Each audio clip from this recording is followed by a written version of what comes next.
Хайырлы көн, мөхтәрәм җәмәгать.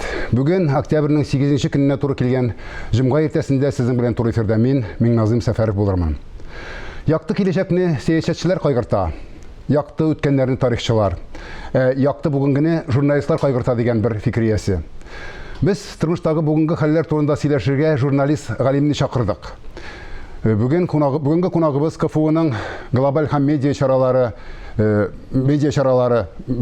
кафедрасы мөдире Васил Захит улы Гарифуллин. Хәерле көн, Васил әфәнде. Хәерле җомга көннәре булсын. Иң элек сезне әле яңарак кына үтеп киткән юбилейгез белән котларга рөхсәт итегез. Рәхмәт. Бик күп республикадагы бик күп мәгълүмат чараларының да эшләүче журналистлар шикелле бездә дә сезнең уку йортын тәмамлаган белгечләр эшли.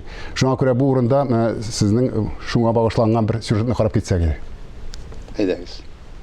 Васил Гарифуллин татар журналистикасы тарихын һәм теориясын өйрәнү өлкәсендә әйдәп баручы белгечләрнең берсе. Аның җитәкчелегендә Татарстан Республикасында милли журналистик белем бирү һәм татар журналистикасы үсешенең актуаль проблемалары фәнни нигездә өйрәнелә. Нәкъ шул хакта юбилейны котларга килгән социаль фәлсәфи фәннәр һәм масса күләм коммуникацияләр институты директоры Михаил Щелкунов сөйләде.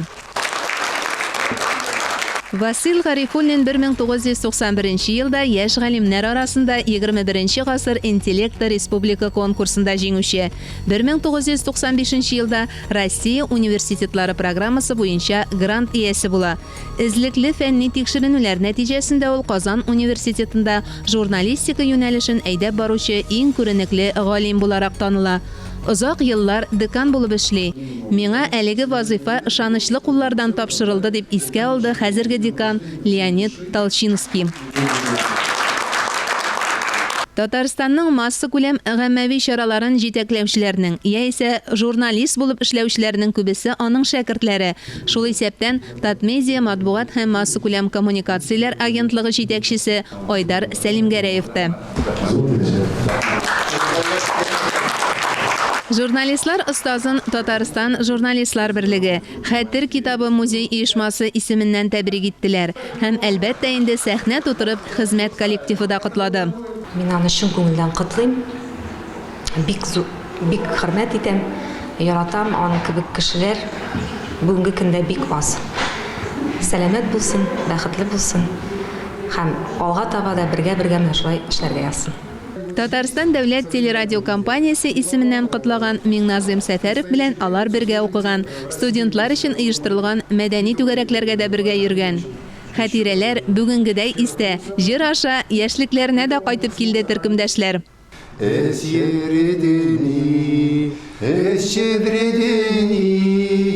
Масан кулусан юкулу, шанкра кураге, парне пултаре, шанкра кураге уйрылу.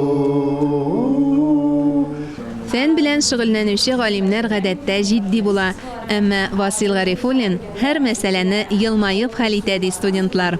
Васил абый безгә инде ул беренче курстан бирле Васил абый безнең бер тапкырда Васил Загитович дип әйткәнебез юк. Безгә үзебезнең әти, дәвати абый кебек менә шу институт биналарында ул безнең үзебезнең трәгебез дә һәм инде нәкъ менә ул булганга менә шу бина милли төсмер ала һәм менә үзеңне иңдә кебек хис итәсең. Аны бик яратабыз, барлык студентлар менә бүгенге бәйрәмдә дә инде күрде аның күпме дуслары, хезмәттәшләре ничек аңа җылы мөнәсәбәттә икәне һәм алга таба да шулай булсын һәм бу хөрмәт аңа карата тагын да артсын дип телибез.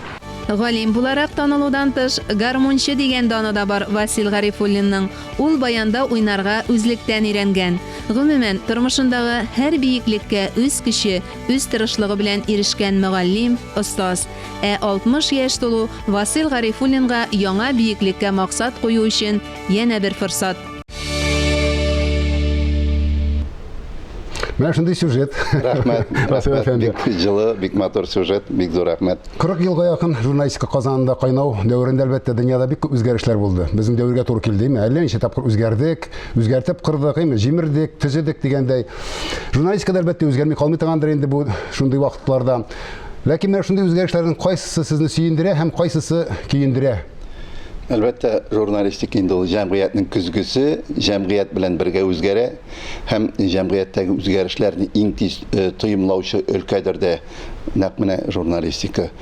Әлбәттә, бүгенге технологик үсешләр заманында журналистика әнә шул яктан нык үсте, коралланды.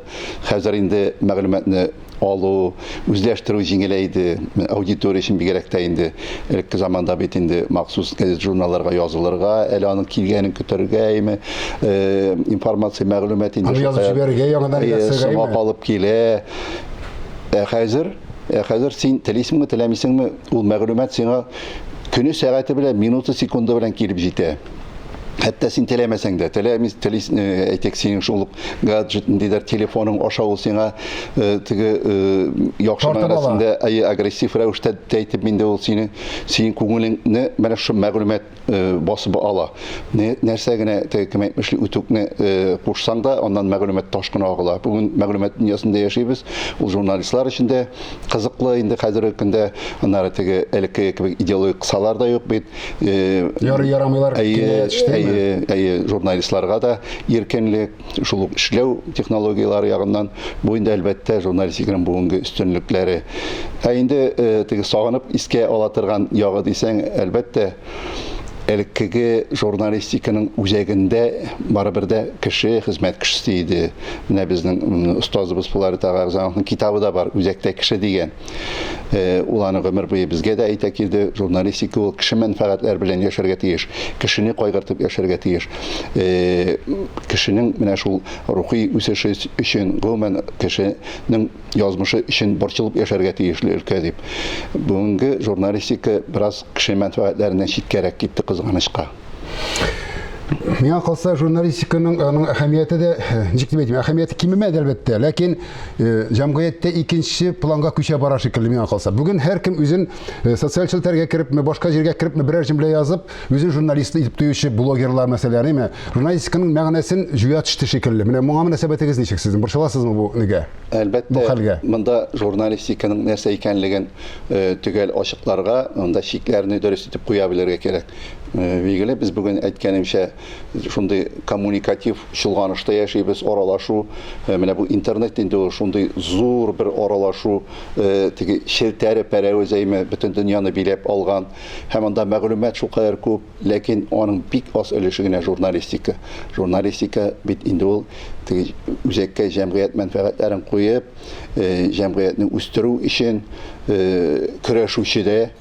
Мин аны һәр вакыт инде чагыштырам, студентлар белән сөйләшкәндә дә теге урмандагы бүрене әйтәләр, санитар дип, шуның шикелле җәмгыятьнең санитары чистартырга тиешле, ул начарын күрергә тиешле, шул начарын тәнкыйть итеп, дөрес мәгълүмат биреп, теге социаль челтәрләр, башка бик күп безнең журналистикадан читтә тора торган блоглар һәм башкалар, алар да мәгълүмат бирә, ләкин алар арасында ялган мәгълүмат та бик күп. Чөнки гадәти блогер да, анда инстаграмчы, башка анда шушы мәгълүмат бере белән шөгыльләнүчеләр, алар мәгълүматның дөрестлеге өчен җавап бирми.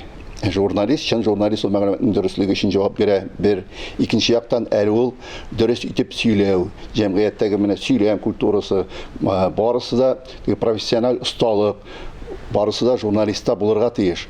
Бу сыйфатлар аның теге социаль җаваплылык, җәмгыять алдындагы социаль җаваплылыгы белән бәйле. Инде гадәти анда гайбәт сөйләп утыручы, язучы һәр кайсыбыз да булдыра аланы. Әйтик, шул Instagram битендә нәрсә киенгәнен, бүген нәрсә ашаган әйтеп утыру журналистика түгел, ләкин бүген һәркем булдыра ала. Андый мөмкинлекләр бик зур. Ләкин журналистика ул әйткәнемчә ул үзенә бер аерым өлкә, шушы җәмгыятьне үстерүгә, җәмгыятьне чистартуга, җәмгыятьне алга таба яшәтүгә юнәлдерелгән өлкә. Безнең заманда уннан 30-40 еллар элек сары матбугат дигән чара бик кулланылады, әйме? Чит илләрдә бигрәк тә шундый әһәмияткә ия, ләкин алар ничек дип әйтим инде, көнкүрешкә караган күбрәк кешенең аерым тормышына караган фактлар турында сөйләү дип әйтәләр. Миңа калса бүген безнең үзебезнең газеталарыбызда саргаюның теге мәгълүм бер дәрәҗәгә җиттеләр һәм бу монда шул ук менә без әйткән социаль челтәрләр роль уйнагандыр дип уйларга кирәк. Менә бу җиңеләю дип әйтәбез, кайчан да булса туктап саңгай сыйфатка әйләнерме? Мондай тенденция ул күптәннән бар инде. Теге аудиторияны тизрәк яулау, аудитория игътибарын җәлеп итү, күбрәк аудиторияны кызганычка бүген күп кенә медиа чараларының, теге мәгълүмат чараларының эшчәнлеге нәкъ менә әйтик подписчиклар саны, кереп укучылар, караучылар, лайык куючылар саны белән үлчәнә, сыйфаты белән түгел. Менә шушы җәлеп ителүчеләрнең саны белән.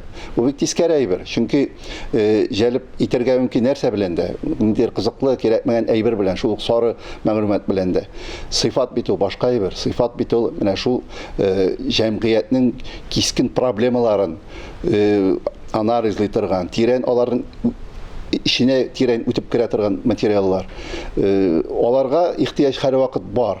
Һәм ул минем уйлавымча булачак. Чөнки шуннан башка җәмгыять үсә алмый. Гайбәткә ихтияҗ ул гомер буе булган. Бу интернет булганчы да гайбәт сөйләшү булган. Көтү куганда сөйләшкәннәр анаймы? Алар чыбыксыз телефоны да булган, аның электән дә кәрәзле телефоннар булмаса да, нәкъ шуның шикелле ләкин сыйфатлы журналистикада булган. Һәм ул киләчәктә әгәр җәмгыять үссен дисәң, ул журналистика җәмгыять тарафыннан, дәүләт тарафыннан яклауда табырга тиеш әле. Аннан соң безнең еш кына татар журналистикасы турында сүз барганда, менә безнең татар журналистикасы инде ул тәнкыйтькә бик зур урын бирә алмый, әллә кая ярак китә алмый, авыллык баса инде дигән менә шундый алдан билгеләп куелган бер бигә кертәләр. Менә андый сүзләрне ишеткәндә миңа үземә мәсәлән уңайсыз булып китә. Сез ничек бәялисез бу бәяләмәләрне дип әйтәбез инде? Безнең бу хакта сөйләшкәнебез дә бар. Минем исемә төшә, бу хакта сөйләшеп утырганыбызда журналистика әйткәнемчә ул җәмгыятьнең күзгесе, милләтнең дә ул бер күзгесе, чагылышы. Әгәр милләттә, мәсәлән, әдәбият дөнья югарылыгында икән, әгәр мәсәлән Америка Кушма Штатларында яисә Бөек Британияда яки Франциядә безнең татар әдәбиятын җыгылып китеп укыйлар икән, бу вакытта син әйтер идең, нигә журналистика без андый түгел дип. Яисә анда безнең җырларны җыгылып китеп бөтен җирдә англичаннар Африкада яисә Бразилиядә тыңлыйлар икән, без ламбада тыңлаган шикелле. Әйтер идең, нишләп безнең журналистика ул дәрәҗәгә үсмәгән безнең җыр сәнгате кебек дип. Менә милләтнең бигел бер үсеш баскычын чагылдыра торган өлкә журналистикада. Ләкин икенче ягы да бар. Безгә бүген мәгълүмат алу өчен дөнья күләм бит бар мәгълүмат чыганаклары. Bütün dünyanı яулап алган, bütün дөньяга мәгълүмат тарата торган. Шул исәптән безгә дә, татарга да. Безгә анысы да җитә аның. Мәсәлән, кайдадыр Австралиядә анда шундый су баскан, анда Испаниядә җир тетрәгән, вулкан аткан дигән хәбәрне без ишетер өчен анда без татар журналисттан җибәрергә мәҗбүр түгел, мәҗбүрилек юк андый. Без татар дөньясын чагылдырырга тиеш, татар тормышын күрсәтергә тиеш. Үзебезнең миллилекне сакларга. Үзебезгә генә хас проблемалар. Үзебезнең ул әлбәттә глобаль проблемалар булмый. Шуңа күрә безнең журналистиканы индир глобаль проблемалар күтәрми, дөнья мәсьәләләрен хәл итми дип тәнкыйтьләргә кирәкми. Үзебезнең мәсьәләләрне хәл итик. Үзебезнең мәсьәләләрне хәл итүдә безнең татар журналистикасы минемчә уңышлы эшли, әйбәт эшли, нәтиҗәле эшли. Аннары икенче ягы бар. Нәкъ менә шушы татар журналистикасы, татар мәгълүмат чаралары бүгенге көндә милләтне берләштереп торучы иң төп чара дип саныйм мин. Ул дин әлбәттә, безнең башка сәнгатьнең кайбер өлкәләре, ләкин журналистика, мәгълүмат дөньясы буларак, уртак мәгълүмат кыры булдыру безнең татар өчен аеруча мөһим. Шул функцияны, шул миссияны татар журналистикасы уңышлы башкара дип уйлыйм мин. Бер телдә һәм бер сөйләүче һәм бер телдә күрсәтүче, име, карау? Әлбәттә, бөтен дөнья, әйтик, безнең хәзерге мөмкинлекләрендә кулланып, бөтен дөнья минута, секунда белән татар дөньясында нәрсә булганлыгын, нинди проблемалар барын күреп яши ала. Аннан соң тагын бер проблема да бар. Ул безгә генә кагылмый торган дип әйтәм инде. Без аннан бер кая кача алмыйбыз. Бөтен кешегә дә шарлык итеп язасыз икән, сез шушы минуттан шоу-бизнеста эшлисез дип әйткән берәү. Һәм безнең бүген күбесенчә үзәк матбугат чаралары шоу-бизнеста эшлиләр. Шулай бит инде. Шундый әйтем бар журналистлар арасында да. Бер кеше үлү ул бернинди дә хәбәр түгел. Менә 3 кешедән аларны бу чынлыкта да шулай. 3 кешедән дә артык үлгән шарттагына без үзәк телевидениегә күтәрәчәкбез бу проблеманы дип. Менә шундый әйбер дә бар бит әле аның. Әлбәттә, шуңа күрә теге бөтен кешегә дә ошарлык итеп язу максаты куярга да тиеш түгел журналист. Ул күпләргә ошамаска да мөмкин. Ул дәүләткә ошамаска мөмкин.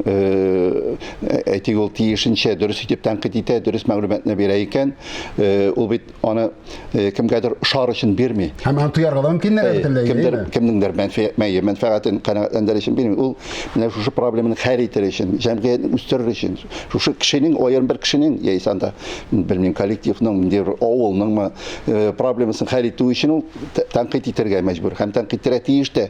Кемгәдер ошамый, ләкин шулай эшләргә тиеш журналист булган көндә. Менә мондый шартларда яшьләр бигрәк тә мәктәп укучылары ориентлашсын өчен менә нишләргә кирәк? Чөнки кеше бит социаль челтәргә генә батып яшәргә мөмкин, мәсәлән, шул балалар үзләрен сөйләшә башлаган чак социаль челтәргә кирип уйный башлыйлар. Менә монда ориентлашыр өчен нишләргә кирәк? Юл күрсәтергә кирәктер бит бер төрле. Әлбәттә, бу хакта да инде электән дә минем генә фикер түгелдер инде, менә медиа тәрбия дигән әйбер кирәк. Медиа белем. Мәктәп яшеннән, кичкенә яшьтән, бәлки балалар бакчасыннан нәрсә икәнен аңлата торган. Балаларга без бит укытабыз, күп фәннәрне укытабыз. Без мәсәлән шул әдәбиятында без укытабыз, әйбәт итеп укытабыз мәктәпләрдә. Гәрчә әдәбият кеше аңына бүгенге медиа кебек йогынты ясамый булган көндә. Элек әлбәттә шулай булган. Әдәбиятны укыганнар, шуның казанында кайнаганнар, дөньяны шушы әдәбият аша күрсәтеп биргәннәр, милләтнең проблемаларын, бүгенге көндә медиа өлкәсе кеше мәгълүмат дөньясы ташканда яшәгәндә күбрәк йогынты ясый. Һәм анда бик күп мәгълүмат, аны дөрес итеп, чынлап та син әйткәнчә аера белергә кирәк.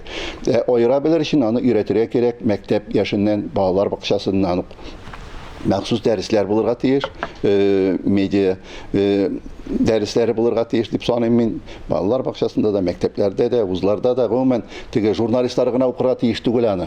Нигезен бала чактан мәктәп яшенә үзләштерә. Медиа грамоталык дигән әйбер бар. Ул бит әле җәмгыятьнең теге медиа куркынычсызлыгы белән дә бәйле. Ул җәмгыятьнең куркынычсызлыгы белән бәйле. Әгәр теге кирәкмәгән информация дөньясында кайный икән кеше, ул җәмгыятькә зарарда китерә башлый, зыянда китерә башлый. Шуңа күрә теге дөрес итеп ориентир бирә торган, менә яшь белән бәйле рәвештә балалар бакчасында ул шундый, мәсәлән, сайтларда утыралар, шундый информацияны алалар, күпмеләр микъдарда алырга. Бу шартта тыюда максатка ярашлы булган мөмкинме? Тыюда максатка ярашлы булган мөмкин. Аның бит ата-аналар белән дә, шул ата-аналар да бит аның медиа өлкәсендә грамотасыз, белемсез, ул баласы белән эшли. Һәм баланы тынычландырыр өчен кайвакытта махсус аларына гаджет куеп, әйткән дә юк инде, ул турыда әйткән дә юк. Бүген баланың кулыннан төшми дә гаджетлар. Шуңа күрә ул әти-әниләр дә балалар бакчасыннан тәрбияләнгән булырга тиеш. Менә баланы тәрбияләп торган әти-әни балалар бакчасында, мәктәптә медиа белем алган булырга тиеш. Һәм шул очракта ул баласын бу өлкәдә дөрес тәрбияли ала.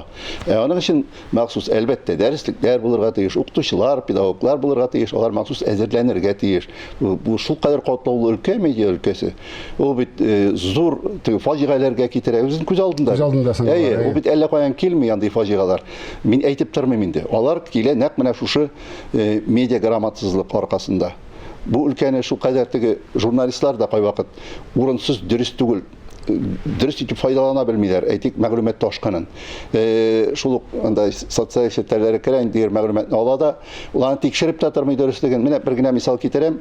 Вакыт булса инде безнең Казан университеты каршында теге Ульянов һәйкәле артында анда матур гына шундый эскәмияләр түгәрәк. Анда бездә студент чакта утырып ял итә идек. Хәзерге студентларында ул теге җыелып, аралашу урыны шундый бер символик урын кебек инде. Менә шуңа ремонт ясый башладылар.